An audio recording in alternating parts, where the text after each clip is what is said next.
So last time in session, we talked a little bit about your family and some of the issues that you've been having there. So do you want to talk more about that today, or do you? No, but I do kind of want to vent about something. This is something I figured out that really bugs me. I hate that everyone pretends like there is no problem. Like, we're normal. Our family's not normal. My sister lives with my parents. She has a daughter. Her husband is in the military.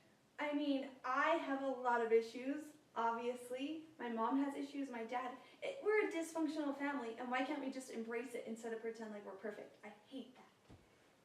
So in what ways do they pretend like they're normal?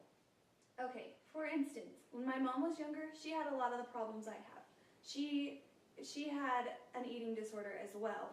And so I feel like it might even help me a little if she would just admit to it and maybe we could talk about it. Like maybe we have the same emotions. But no, the only way I found out about that was from my grandma. It's just, they care so much about how everyone else views them that it's just fake. I hate that. And that's frustrating. Yeah. To be fake. You feel like you would do better if they could just be real with you. Yeah, and I also feel like because they're so fake, I kind of have this pressure that I have to be fake. Oh, I have some of these problems, I'm having some of these issues, but I can't talk about it with them because their life's perfect. You know what I mean? It's just, I hate it. I just want to feel like I have someone to talk to. Even coming to you helps me because it's kind of like a venting time because no one else will listen to me, you know? No one else, it's just brushed off like, oh, you're gonna be okay, you know, there's nothing wrong, you're fine, it'll all work out. It's just like, no, it's not gonna fix itself. I don't know. So you feel like in this relationship that you're able to be the real you, that you feel accepted and able to talk. Whereas in your family, and that's what you're looking for in your family. Yeah, but I don't know. I'm gonna be honest with you. This isn't my favorite thing to do. I don't want to come here. Like, if I could just talk to my family, you know, I don't get why we have to pay all this money for me to talk to you when I could just be talking to them, getting the same, you know, relief, I guess. And they just kind of threw me in here because they didn't know what to do with me. So it's like, maybe you should try talking to me and listening because that's easier than paying, you know, it's just frustrating sometimes. Have you ever communicated those feelings to them, to your parents? I told them I don't want to come here, but they didn't listen, you know. But, I mean, I don't mean that wrong. I like you. I just, you know, I go to therapy. Like, I just feel like, what else is wrong with me? Well, so it sounds like this support that you're looking for, it's not, you can find it here, but you're seeking this from your family because you believe that as a family, you guys should take care of each other. You want to be able to talk. Exactly. Well, this is something, my baby sister and I are pretty close. And if I know how I feel, where I feel like I have to hide all of my problems and stuff because I don't want to talk about it, what if there's something going on in her life that she won't talk to me about? Or that she won't talk to my mom about? You know, what if she's having some of those same thoughts I did when I was her age? And because we don't ever talk about anything and it's all just, oh, la-di-da, we're perfect. I just feel like if we were more open with each other, some of these problems could fix themselves. So this whole facade is That's really, what it is, facade. it's really frustrating. Yeah.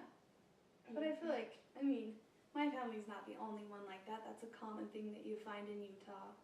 But it's just, and that's the other thing. It's like, I'm not the only one. Wow, wow, poor me. So I just suck it up and deal with it. It's all right. It's a big burden to have to deal with your own problems, feeling like there's no one there. Yeah. Or no one that really understands, you know, what's going on. I don't even understand it sometimes. It's a big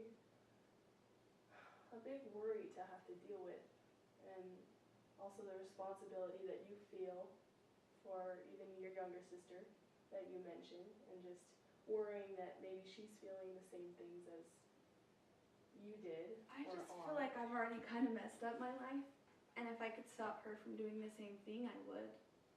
I mean, she hasn't done anything wrong, or, you know, I'm not noticing anything yet, but, I mean, she just moved out, she's going to college, she lives with her boyfriend, so, like, that's a warning sign.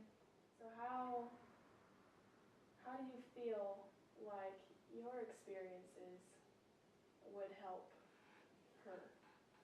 Well, that, like, I'm sure she feels alone sometimes, she'd have to. She lives, like, an hour away from us, you know, and we don't see her all the time, so I think I can relate to her on that lonely level. Maybe I should just talk to her. Maybe so. Maybe that's something that you could do this week. But how do I say that? Like, are you lonely? Talk to me. I don't want to do that. I don't mean this rude, but I don't want to beat you. I don't. Oh. Well, I hope that you can feel real and not like there's some pretense, or you don't have to be fake here. It took a couple times, but I think I get that now. I get that.